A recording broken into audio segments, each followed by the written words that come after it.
Manila, formal na humiling ang Senate Committee on Women, Children, Family Relations, at Gender Equality sa dalawang korte para pahintulutan si Apollo Quiboloy, leader ng Kingdom of Jesus Christ, KOJC, na dumalo sa kanilang pagdinig sa ika-23 ng Oktubre. Ang panel, na pinamumunuan ni Senador Risa Hontiveros, ay sumulat kay Pasig City Regional Trial Court Branch 159 na Judge Elma Mendoza Rafalo Lingan at Quezon City Regional Trial Court Branch 106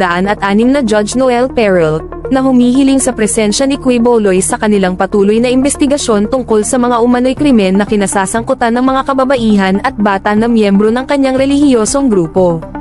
Ang investigasyon, na nagsimula ng mas maaga sa taong ito, ay nakatuon sa mga akusasyon ng pang-aabuso sa sexual at human trafficking laban kay Quiboloy. Ayon kay Senador Hontiveros, si Quiboloy ay di umano'y nagpanatili ng grupo ng mga kababaihan na kilala bilang pastorals, na may espesyal na katayuan sa loob ng organisasyon at may tungkuling isagawa ang mga personal na pabor para sa kanya.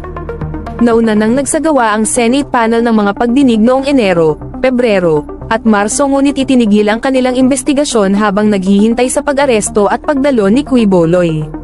Si Quiboloy, na nahaharap sa ilang mga legal na kaso, kabilang ang human trafficking, ay kamakailan lamang naghain ng kanyang kandidatura para sa Senado sa mga halalan sa 2025. Patuloy niyang itinanggi ang mga akusasyon, na iniuugnay ito sa mga hindi nasisiyahang dating miyembro ng kanyang relihiyosong grupo.